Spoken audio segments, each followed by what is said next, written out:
सतगुरु महाराज महाराज सतगुरु महाराज के प्रवचन का पाठ महर्षि में सत्संग सुधा सागर से प्रवचन संख्या 143 मोटा और महिम ज्ञान। धर्मानुरागी प्यारी जनता सब लोग ईश्वर की भक्ति करें। मैं यह कहूँगा, ईश्वर भक्ति से इस संसार से छुटकारा होगा। ईश्वर की भक्ति के वास्ते जानना चाहिए कि इसकी क्या जरूरत है। जरूरत है भवसागर से उद्धार होने। यदि सभी स्वतंत्र रहते तो उद्धार ही उद्धार था, लेकिन कोई धनवान, विद्वान, प्रतिष्ठित या अप्रतिष्ठित संसार में कोई हो, दुख से कोई छूटता नहीं। इसके लिए बड़ी बड़ी कथाएं हैं। श्री राम, श्री कृष्ण, ऋषि मुनि, राजा महाराजा, पैगंबर जो आए, सबको दुख हो। इस संसार में जब तक चाहते हैं कुछ न कुछ दुख सबको होगा। यहाँ से छुटकारा हो जाना, दुनिया में नहीं रहना, दुख नहीं भोगना है। इसलिए ईश्वर भक्ति की बड़ी जरूरत है। किसी को खाने पीने को नहीं मिलता, इससे दुख होता है। किसी को बीमारी से दुख होता है, किसी को दैवात कष्ट आ जाता है। पंचम जॉर्ज फ्रांस में एक परेड देखने गए थे। बड़ी भारी फौज दो कतारों में खड़ी थी। एक घोड़े पर ये सवार थे। सिपाहियों ने इन्हें सलामी देने के लिए हाथ उठाए तो घोड़ा भड़क गया। वे घोड़े से गिर गए, उनकी कमर में दर्द हो गया। उन्हीं की गद्दी पर पहले अल्फ्रेड द ग्रेट हुआ। दुश्मनों की सेना ने जब उनको घेर लिया तो वे डर के मारे भाग गए और अपने ही देश में एक किसान के यहाँ जाकर छिप गए और कहा कि मैं तुम्हारे यहाँ रहूंगा। किसान ने पूछा कि तुम बोझ बांधना, रोटी बनाना जानते हो? जब राजधानी दिल्ली के पृथ्वीराज राजा थे मोहम्मद गोरी ने उसको जीत लिया था, तब वे पकड़े गए और अंधे कर दिए गए। कई मन लोहे की जंजीर में बांध कर रखे गए। तो देखो संसार कैसा है। छोटे छोटे कोई दुख नहीं होता, बड़े बड़े राजा महाराजाओं को भी दुख होता है। शाहजहां के बड़े लड़के का नाम था ताराशिको। शाहजहां बीमार हुआ और तीनों पुत्रों को खबर दी। सभी आपस में लड़ने लगे कि मैं बादशाह होऊंगा। आपस में लड़ाई हो गई, औरंगजेब की जीत हुई। ताराशिको भाग गया, होते होते वह पकड़ा गया और बेरहमी के साथ मार डाला गया। कहाँ तो बादशाह का बड़ा लड़का होने के कारण भारत का बादशाह होता,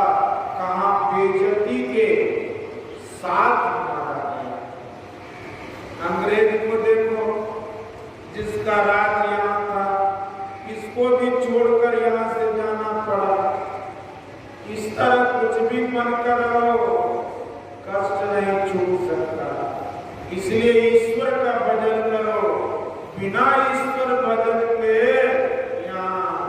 और ईश्वर को पाए बिना कोई सभी दुखों से नहीं छूट सकता। केवल यह संसार ही दुनिया नहीं है। इस दुनिया में मोटी मोटी चीजें, यह मोटी दुनिया है। इसके ऊपर स्वर्ग बहिष्ठ भी दुनिया है, वह सूक्ष्म दुनिया है। उसमें भी बहुत दर्जे हैं। उन सब लोगों में भी दुख होते हैं, उन सब लोगों में भी दुख होते हैं। उन सब से छूट जाओ तब उद्धार होगा। इसके लिए ईश्वर की भक्ति करो। ईश्वर भक्ति के लिए ईश्वर का स्वरूप जानो। साधारण तरह से लोग कहते हैं कि श्री राम ईश्वर थे, श्री कृष्ण ईश्वर थे, शिव जी ईश्वर थे, भगवान विष्णु ईश्वर थे, काली दुर्गा ईश्वरियां थी। लेकिन सब जो ईश्वर तो एक ही होना चाहिए। यहाँ तो राम कृष्ण शिव विष्णु नृसिंह काली दुर्गा देवी आदि ईश्वर ईश्वरियां इन्हीं एक के विषय में, जैसे विष्णु को कहो तो उनके भक्त तो मान जाएंगे, लेकिन सब कहेंगे कि शिव जी ईश्वर है। शिव जी की आराधना श्री राम ने भी की है। शिव जी को लेकर कहने से शाक्त कहेंगे कि नहीं, शक्ति माता ईश्वरी, लेकिन ईश्वर अनेक नहीं, एक ही होते हैं। ईश्वर सर्वव्यापक हैं, मोहिते कुल हैं, जो सब में एक हैं, वह ईश्वर है। उन ईश्वर के सब में रहने के कारण सब ईश्वर कहलाते हैं। ऐसा मानने से सबकी मर्यादा रह जाती। इस तरह के ख्याल में कोई झगड़ा नहीं है। सब में जो एक ही एक ईश्वर है, उन सर्वव्यापक ईश्वर का को इस आंख से देखोगे, कोई कहता हाँ, कोई कहता नहीं। आप अपने को समझो कि आपका शरीर है। आप शरीर हो या शरीर में रहते हो।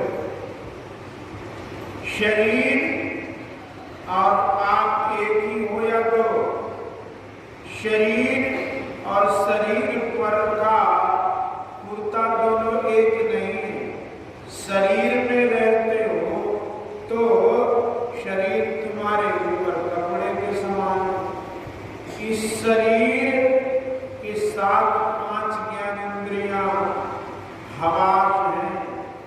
आंख से देखने, कान से सुनने, नाक से गंध लेने, जिह्वा से रस लेने तथा त्वचा से स्पर्श करने का ज्ञान होता है। एक इंद्रिय से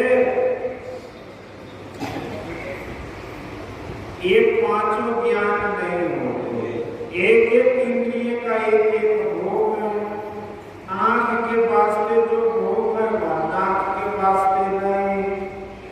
इंद्रियों से जो कुछ पाते हो सभी एक तरह रहने वाले नहीं, सब बदलते रहते हैं, सब नाश हो जाते हैं। इन सब को माया कहते हैं। वो स्वामी तुलसीदास जी ने इसे माया कहा। गो गोचर जो लगी मन जाई, असो सब माया जानवाई। इंद्रियों से जो ज्ञान प्राप्त करोगे माया का ज्ञान हो।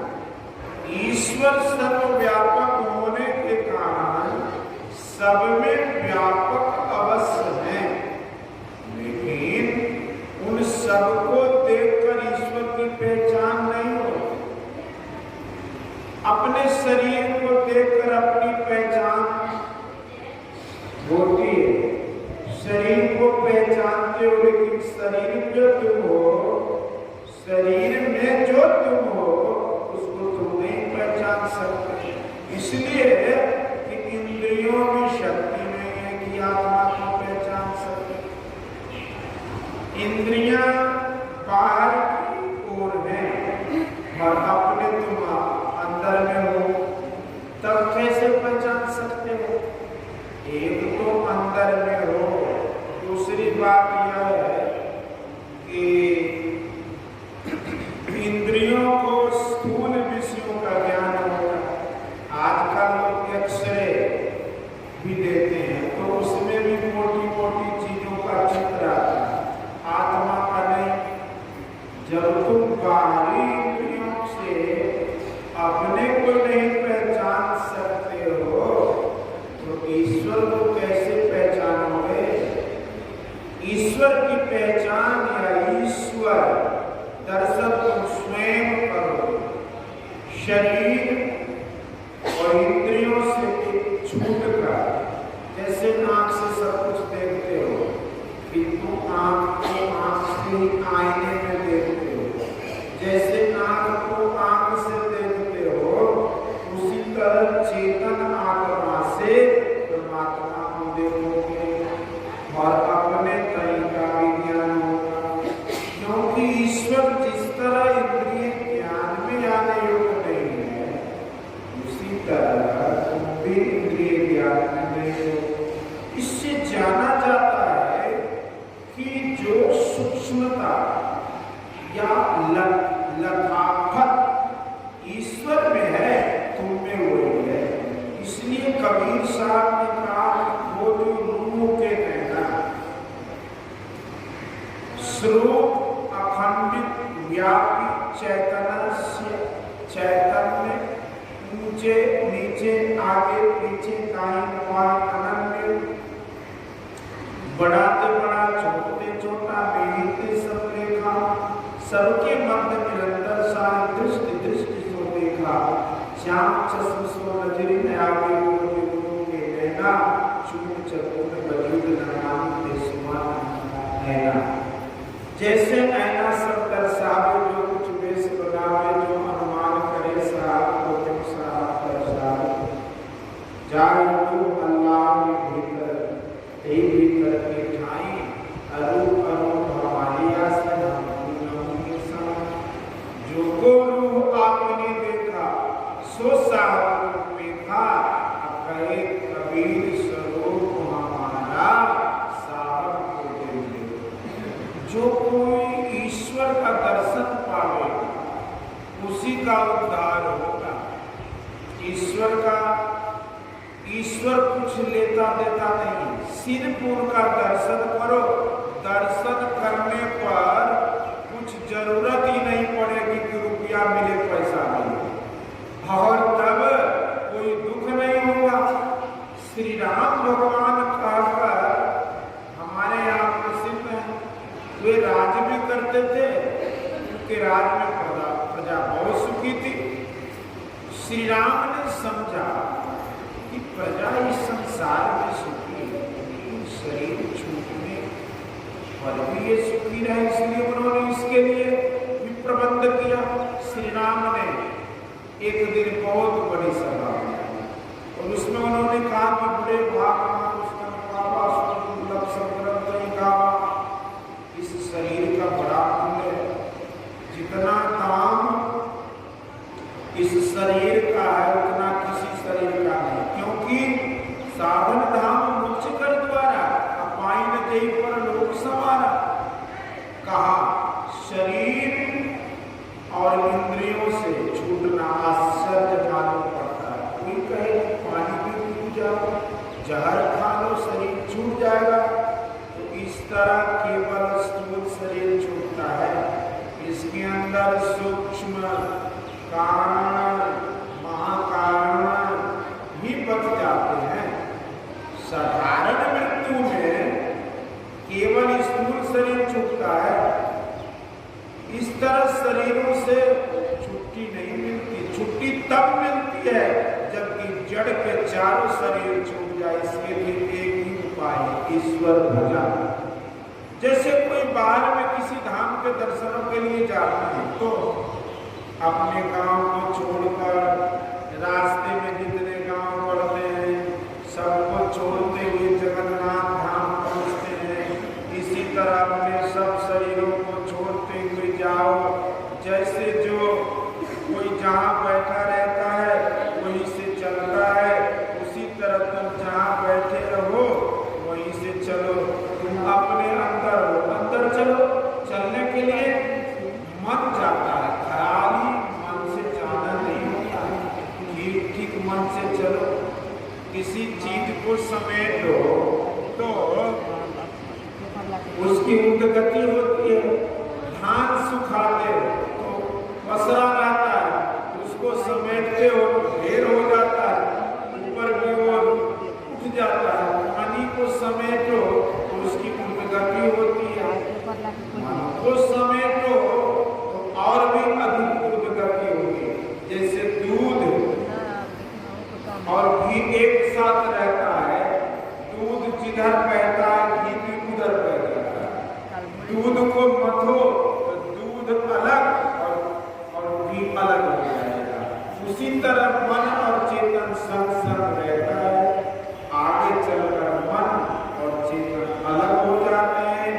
मन को समेटने के लिए पहले मोटा काम करो, मोटा काम करो। सत्संग में भी मन सिमटता है। पूजा पाठ स्तुति नाम जप जिक्र करने से भी मन का सिमटाव होता है। उसके बाद ध्यान आता है। जिस रूप को पहले देखा है उसका ध्यान करो। फिर सूक्ष्म ध्यान बिंदु ध्यान है। इसमें जिसका सिमटाव होता है वह ऊपर हो जाता है। इसमें कोई रोक नहीं सकता। प्रभु साहब ने कहा कि साहिब साहिब क्या करे, साहिब तेरे पास, साहिब तेरे पास याद कर होवे हाजिर। अंदर धस के देख मिलेगा सालों हाजिर। मान मनी हो बना मतलब नजर में आवे, भूखा डारे डारे खुदा का खुद दिखा। इसी भूखा को कबीर साहब ने कहा है कि घूंघट का पट खोल ले तो पीर मिलेंगे। मत के सिमटावा के लिए सत्संग करो, जप करो, मोटा ध्यान करो, दृष्टि योग करो, नादानुसंधान करो। ईश्वर में अविश्वास मत करो, ईश्वर में अविश्वास मत करो। जो ऊपर को चढ़ता है वो अपने को प्राप्त कर स्वर्ग बहिष्ठ से ऊपर हो जाता है। श्री राम ने कहा कि यह शरीर साधन का धाम है, इसमें मोक्ष का दरवाजा लगा हुआ है। श्री राम श्री कृष्ण नरसिंह भगवती आदि की का ध्यान करो, लेकिन उनके आत्मस्वरूप को भी जानो। गोस्वामी तुलसीदास जी ने कहा अचर चरण हरि सर्वदा सभी की वासना भूल दीजिए। सब में एक ही ईश्वर है जो इंद्रिय ज्ञान से बाहर है, आत्मज्ञान में है। आत्मा में ही रहो, आत्मसंतुष्ट रहो। इसके लिए केवल विचार ही विचार में नहीं होगा। जप करो, ध्यान करो, ऐसा ध्यान करो कि मन में कुछ नहीं बना कर देखने के ढंग से देखो। मोटा और महीन दोनों ध्यान करो कि बिना पैर का सिर लंगड़ा और बिना सिर का पैर मुर्दा। मकान में पहले नींव होती है और छत पर की मोटी भक्ति नींव है और सूक्ष्म ध्यान नहीं किया तो छत नहीं बनी, तब ईश्वर भक्ति का पूरा मकान नहीं बन सकता। इसके लिए सूचे बारे साधु समावे, फिर सुचाचारी। गुरु नानक देव अपने को पाप से बचाओ, झूठ सब पाप करा है। झूठ ऐसा झोला है कि सभी पाप इसमें आते हैं। झूठ मत बोलो, चोरी नहीं करो, वे विचार नहीं करो, नशाओं को नहीं लो, हिंसा न करो। मनु ने अष्टघातक कहा। अष्टघातक में आज्ञा देने वाला, काटने वाला, मारने वाला, बेचने वाला, मोल लेने वाला, मांस खाने वाला, परोसने के लिए लाने वाला, खाने वाला, ये आत्महिंसा करने वाले कहलाते हैं। हिंसा दो प्रकार की वाली है। कृषि कर्म, घर की सफाई और औषधि खाना। दूसरे देश के लोग चढ़ाई कर उसको रोकने में, चोर डकैत को भगाने में हिंसा होती है। यह अनिवार्य दिव्या लालच में मजबूत होने के ख्याल में जो हिंसा करते हो वो भारी हिंसा। इसलिए मांस मछली अंडा नहीं खाओ। अंग्रेज और महात्मा गांधी की उपमा से त्याग होगा कि गांधी जी शाकाहारी थे, अंग्रेज मांस अंडा गोश्त खाने वाला दिमाग था। गांधी जी की जीत हुई, अंग्रेज हार गया। राम और रावण की कथा प्रसिद्ध है। राम के दल में सभी शाकाहारी फलाहारी थे। रावण के लिए है कि मांस खाए और मदिरा खाना।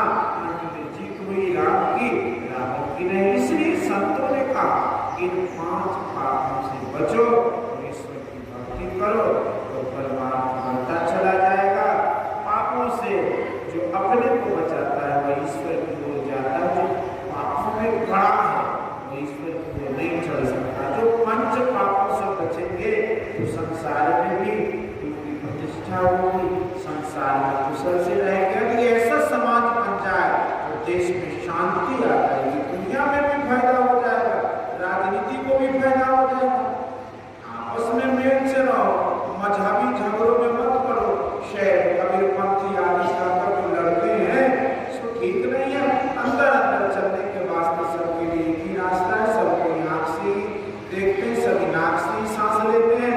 जैसे सबके लिए रास्ते एक ही है, उसी तरह ईश्वर के पास जाने का एक ही रास्ता है। जो अनेक रास्ते बताते हुए अनेक रास्ते जरिए हैं। हमारे लिए सभी पंथ के आचार्य पूज्य हैं। अपना अपना सभी रोजगार करो, कमाकर खाओ और ईश्वर भजन करो, कल्याण होगा। बोलिए श्री सद्गुरु महाराज की जय। प्रवचन संस्थान प्रकारा दिनांक लिट्टी में दिनांक 14/5/1959 ईस्वी को अपराह्नकालीन सत्संग हुआ था। बोलिए श्री सद्गुरु महाराज की जय। सत्संग प्रेमियों, माताएं एवं बहनों को सूचित किया जाता है कि सरकार द्वारा कोरोना संक्रमण को देखते हुए धार्मिक स्थलों को 6 अगस्त 2021 तक बंद रखने का निर्देश दिए। अतः आप सबसे सादर निवेदन है कि आश्रम में भीड़ न लगाएं। दर्शन के पश्चात अपने अपने घर को प्रस्थान करें। अर्थात जो कल से आए हैं आज निकल जाए, आज आए वो कल चले जाए, ऐसा कुछ होने वाला है। बोलिए श्री सद्गुरु महाराज की जय। तो आप लोग जो कल से आनंद ले रहे हैं आज निकल जाए, ऐसा आदेश है। आदरणीय सत्संग प्रेमियों, 3 बार पढ़ने के बाद एक बार आप सुनिए। आदरणीय सत्संग प्रेमियों, माताएं एवं बहनों को सूचित किया जाता है कि सरकार द्वारा कोरोना संक्रमण को देखते हुए धार्मिक स्थलों को 6 अगस्त 2021 तक बंद रखने का निर्देश दिए हैं। अतः आप सबों से सादर निवेदन है कि आश्रम में भीड़ न लगाएं, दर्शन